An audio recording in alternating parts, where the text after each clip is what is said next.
Fellow Americans, good morning. Certain dates echo throughout history, including dates that instantly remind all who have lived through them where they were and what they were doing when our democracy came under assault. Dates that occupy not only a place on our calendars, but a place in our collective memory. December 7th, 1941, September 11th, 2001, and January 6th, 2021. On that day, I was not only Vice President-elect, I was also a United States Senator. And I was here at the Capitol that morning at a classified hearing with fellow members of the Senate Intelligence Committee. Hours later, the gates of the Capitol were breached. I had left, but my thoughts immediately turned not only to my colleagues, but to my staff, who had been forced to seek refuge in our office, converting filing cabinets into barricades. What the extremists who roamed these halls targeted was not only the lives of elected leaders.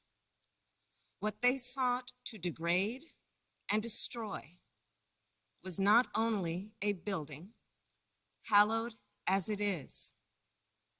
What they were assaulting were the institutions, the values, the ideals that generations of Americans have marched, picketed, and shed blood to establish and defend. On January 6th, we all saw what our nation would look like if the forces who seek to dismantle our democracy are successful. The lawlessness, the violence, the chaos. What was at stake then and now is the right to have our future decided the way the Constitution prescribes it, by we, the people, all the people. We cannot let our future be decided by those bent on silencing our voices, overturning our votes, and peddling lies and misinformation by some radical faction that may be newly resurgent, but whose roots run old and deep. When I meet with young people, they often ask about the state of our democracy, about January 6th. And what I tell them is January 6th reflects the dual nature of democracy, its fragility and its strength. You see, the strength of democracy is the rule of law. The strength of democracy is the principle that everyone should be treated equally, that elections should be free and fair, that corruption should be given no quarter. The strength of democracy is that it empowers the people. And the fragility of democracy is this, that if we are not vigilant, if we do not defend it, democracy simply will not stand. It will falter and fail. The violent assault that took place here, the very fact of how close we came to an election overturned, that reflects the fragility of democracy. Yet, the resolve I saw in our elected leaders when I returned to the Senate chamber that night, their resolve not to yield, but to certify the election, their loyalty not to party or person, but to the Constitution of the United States. That reflects its strength. And so, of course, does the heroism of the Capitol Police, the DC Metropolitan Police Department, the National Guard, and other law enforcement officers who answered the call that day, including those who later succumbed to wounds, both visible and invisible. Our thoughts are with all of the families who have lost a loved one. You know, I wonder, how will January 6th come to be remembered in the years ahead? Will it be remembered as a moment that accelerated the unraveling of the oldest, greatest democracy in the world? Or a moment when we decided to secure and strengthen our democracy for generations to come?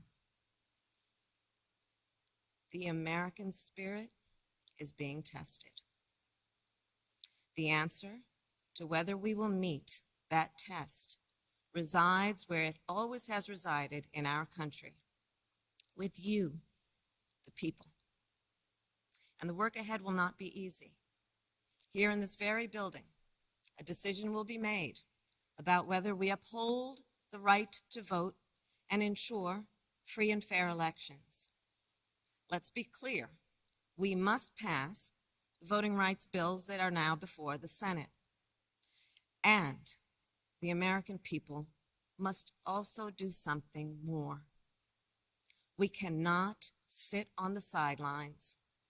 We must unite in defense of our democracy in order to form a more perfect union, establish justice, ensure domestic tranquility, provide for the common defense, promote the general welfare, and secure the blessings of liberty to ourselves and to our prosperity and posterity. That is the preamble of the Constitution that President Biden and I swore an oath to uphold and defend. And that is the enduring promise of the United States of America.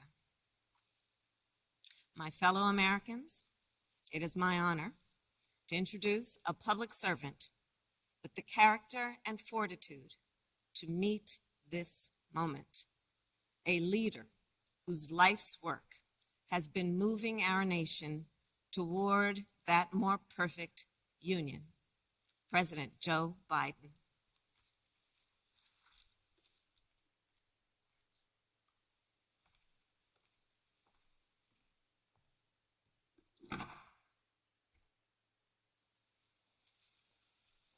Madam Vice President, my fellow Americans, to state the obvious, 1 year ago today, in this sacred place, democracy was attacked, simply attacked.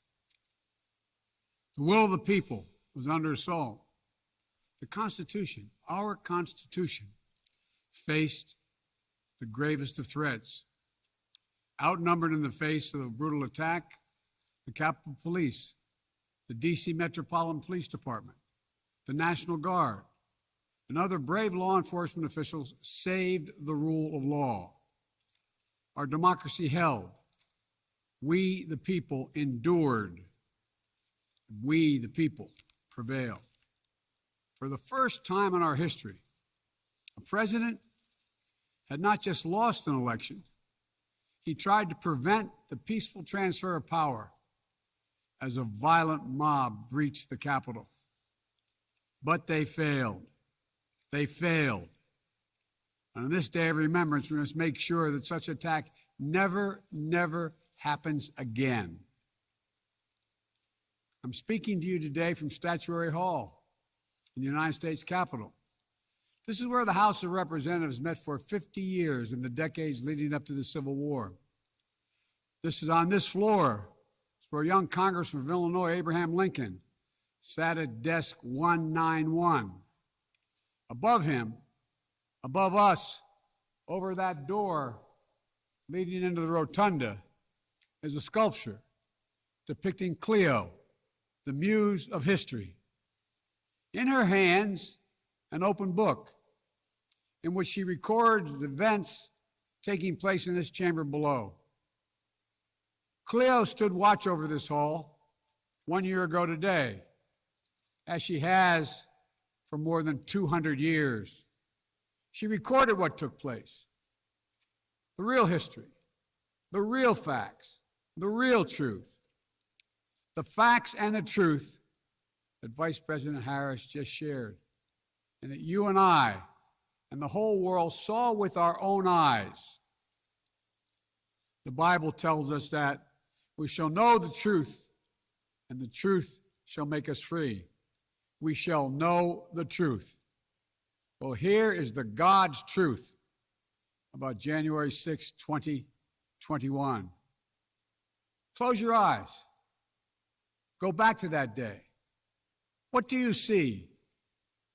Rioters rampaging, waving for the first time inside this Capitol Confederate flag that symbolized the cause to destroy America, to rip us apart.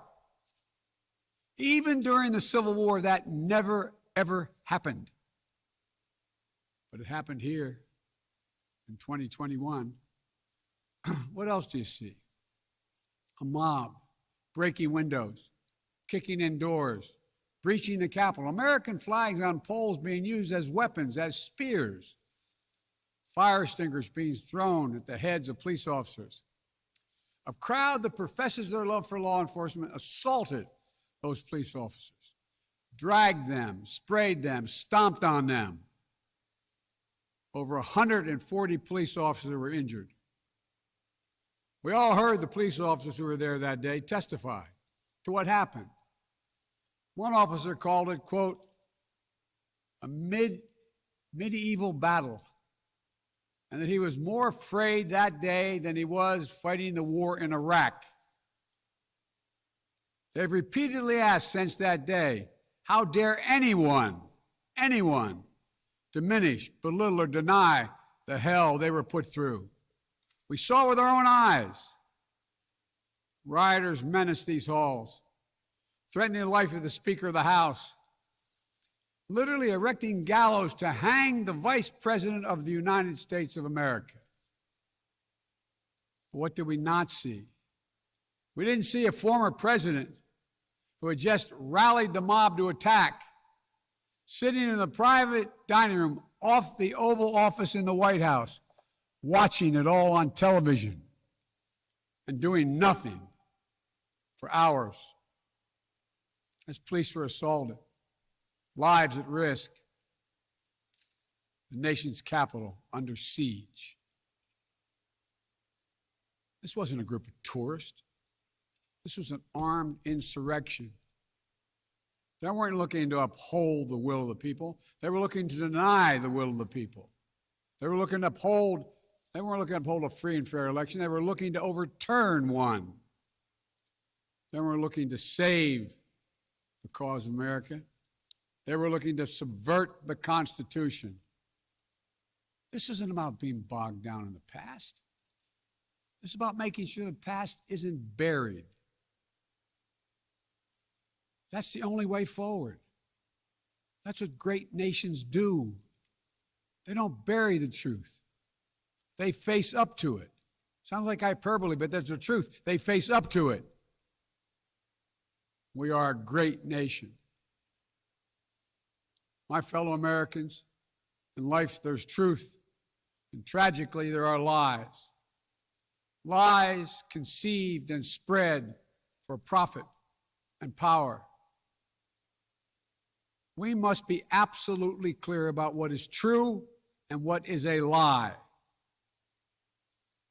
And here's the truth. The former President of the United States of America has created and spread a web of lies about the 2020 election.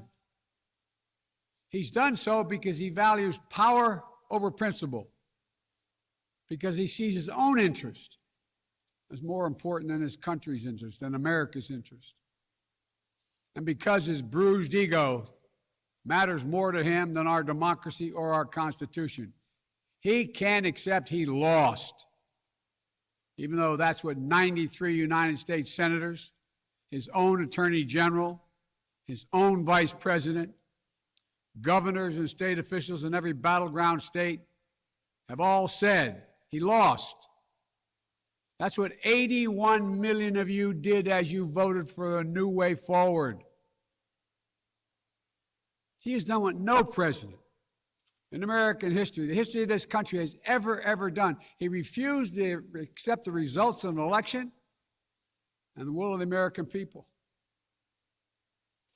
While some courageous men and women in the Republican Party are standing against it, trying to uphold the principle of that party, too many others are transforming that party into something else.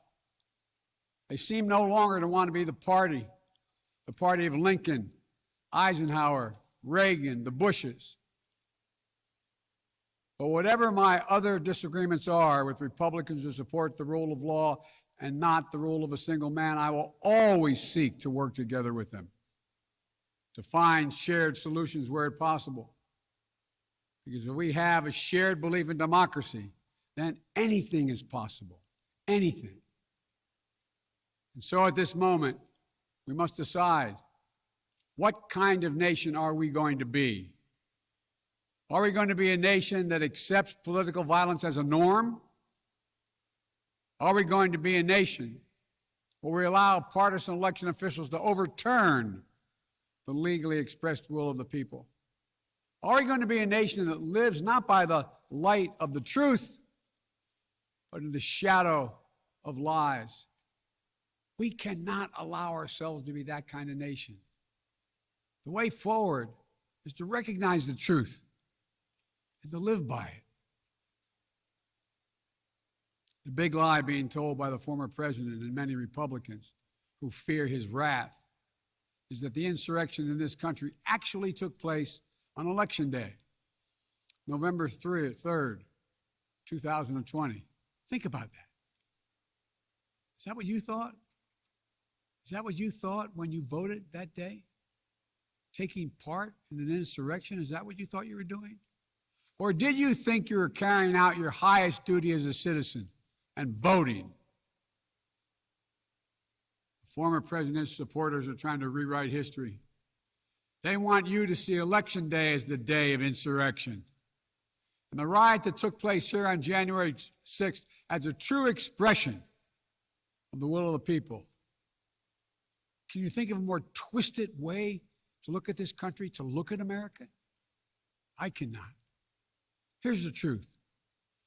The election of 2020 was the greatest demonstration of democracy in the history of this country. More of you voted in that election than have ever voted in all of American history. Over 150 million Americans went to the polls and voted that day. In a pandemic, some at great risk to their lives. They should be applauded, not attacked. Right now, in state after state, new laws are being written, not to protect the vote, but to deny it. Not only to suppress the vote, but to subvert it. Not to strengthen or protect our democracy, but because the former president lost, instead of looking at the election results from 2020 and saying they need new ideas or better ideas to win more votes, the former president and his supporters have decided the only way for them to win is to suppress your vote and subvert our elections. It's wrong. It's undemocratic. And frankly, it's un-American. The second big lie being told by the former president and his supporters is that the results of the election of 2020 can't be trusted. The truth is that no election in American history has been more closely scrutinized or more carefully counted. Every legal challenge questioning the results in every court in this country that could have been made was made and was rejected, often rejected by Republican-appointed judges, including judges appointed by the former president himself, from state courts to the United States Supreme Court. Recounts were undertaken in state after state. Georgia counted its results 3 times, with 1 recount by hand. Phony partisan audits were undertaken long after the election in several states. None changed the results. And in some of them, the irony is the margin of victory actually grew slightly. So let's speak plainly about what happened in 2020.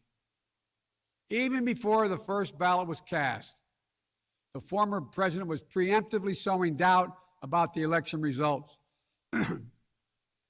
He built his lie over months. Wasn't based on any facts. He was just looking for an excuse, a pretext, to cover for the truth. He's not just a former president. He's a defeated former president. Defeated by a margin of over 7 million of your votes in a full and free and fair election. There is simply zero proof the election results were inaccurate. In fact, in every venue where evidence had to be produced, an oath to tell the truth had to be taken, the former president failed to make his case. Just think about this. The former president and his supporters have never been able to explain how they accept as accurate the other election results that took place on November 3rd. The elections for governor, United States Senate, House of Representatives. Elections which they closed the gap in the House. They challenged none of that. The president's name was first. Then we went down the line. Governors, senators, House of Representatives. Somehow those results are accurate on the same ballot. But the presidential race was flawed. And on the same ballot, the same day, cast by the same voters. The only difference, the former president didn't lose those races. He just lost the one that was his own. Finally, the third big lie being told by a former president and his supporters is that the mob who sought to impose their will through violence are the nation's true patriots. Is that what you thought when you looked at the mob ransacking the Capitol, destroying property, literally defecating in the hallways, rifling through the desks of senators and representatives, hunting down members of Congress? Patriots? Not in my view. To me, the true patriots were the more than 150 Americans who peacefully expressed their vote at the ballot box. The election workers who protected the integrity of the vote. And the heroes who defended this Capitol. You can't love your country only when you win. You can't obey the law only when it's convenient. You can't be patriotic when you embrace and enable lies.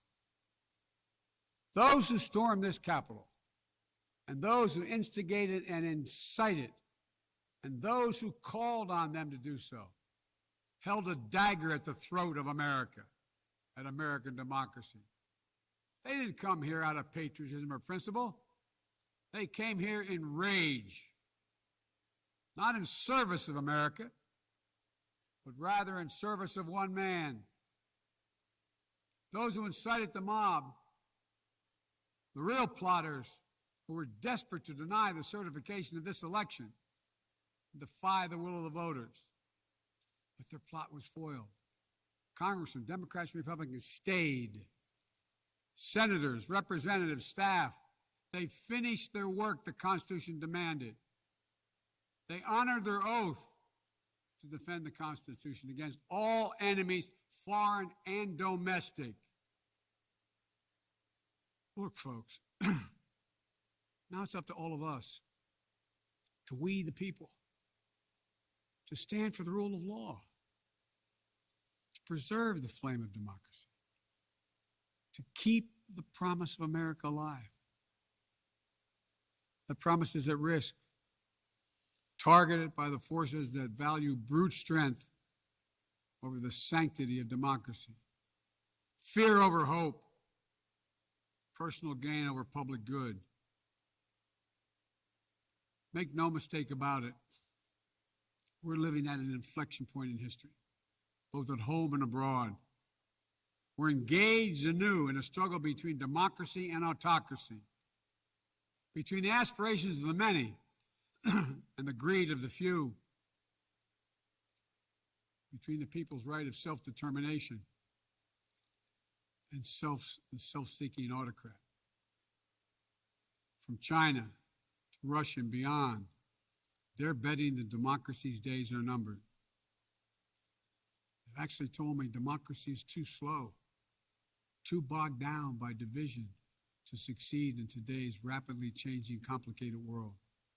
And they're betting America will become more like them and less like us. They're betting that America is a place for the autocrat, the dictator, the strongman. I do not believe that. That is not who we are. That is not who we have ever been. And that is not who we should ever, ever be. Our founding fathers, as imperfect as they were, set in motion an experiment that changed the world, literally changed the world. Here in America, the people would rule. Power would be transferred peacefully, never at the tip of a spear or the barrel of a gun. They committed to paper an idea that they couldn't live up to, but an idea that couldn't be constrained. Yes, in America, all people are created equal. We reject the view that if you succeed, I fail. If you get ahead, I fall behind. If I hold you down, I somehow lift myself up. The former president who lies about this election and the mob that attacked this Capitol could not be further away from the core American values. They want to rule, or they will ruin. Ruin what our country fought for at Lexington and Concord, at Gettysburg and Omaha Beach, Seneca Falls, Selma, Alabama. What we were fighting for? The right to vote, the right to govern ourselves, the right to determine our own destiny. With rights come responsibilities. Responsibility to see each other as neighbors. Maybe we disagree with that neighbor, but they're not an adversary. Responsibility to accept defeat. Then get back in the arena and try again the next time to make your case. Responsibility to see that America is an idea. An idea requires vigilant stewardship. As we stand here today, 1 year since January 6, 2021, the lies that drove the anger and madness we saw in this place, they have not abated. So we have to be firm, resolute, and unyielding in our defense of the right to vote and to have that vote counted. Some have already made the ultimate sacrifice in this sacred effort. Jill and I have mourned police officers in this Capitol Rotunda not once but twice in the wake of January 6th. Once to honor Officer Brian Sicknick, who lost his life the day after the attack, and the second time to honor Officer Billy Evans, who lost his life defending this Capitol as well. We think about the others who lost their lives and were injured, and everyone living with the trauma of that day, from those defending this Capitol, to members of Congress in both parties and their staffs, to reporters, cafeteria workers, custodial workers, and their families. Don't kid yourself. The pain and scars from that day run deep. I've said it many times, and it's no more true or real than we think about the events of January 6th. We are in a battle for the soul of America. A battle that by the grace of God and the goodness and greatness of this nation, we will win. Believe me, I know how difficult democracy is, and I'm crystal clear about the threats America faces. But I also know that our darkest days can lead to light and hope. From the death and destruction, as the Vice President referenced in Pearl Harbor, came the triumph over the forces of fascism. From the brutality of Bloody Sunday on the Edmund Pettus Bridge came historic voting rights legislation. So now let's step up, write the next chapter in American history, where January 6th marks not the end of democracy, but the beginning of a renaissance of liberty and fair play. I did not seek this fight brought to this Capitol 1 year ago today, but I will not shrink from it either. I will stand in this breach. I will defend this nation, and I will allow no one to place a dagger at the throat of democracy. We will make sure the will of the people is heard, that the ballot prevails, not violence, that authority in this nation will always be peacefully transferred. I believe the power of the presidency and the purpose is to unite this nation, not divide it, to lift us up, not tear us apart. To be about us, not about me. Deep in the heart of America burns a flame, lit almost 250 years ago, of liberty, freedom, and equality. This is not a land of kings or dictators or autocrats. We're a nation of laws, of order, not chaos, of peace, not violence. Here in America, the people rule through the ballot, and their will prevails. So let us remember, together, we're one nation, under God, indivisible. That today, tomorrow, and forever at our best, we are the United States of America. God bless you all. May God protect our troops. And may God bless those who stand watch over our democracy.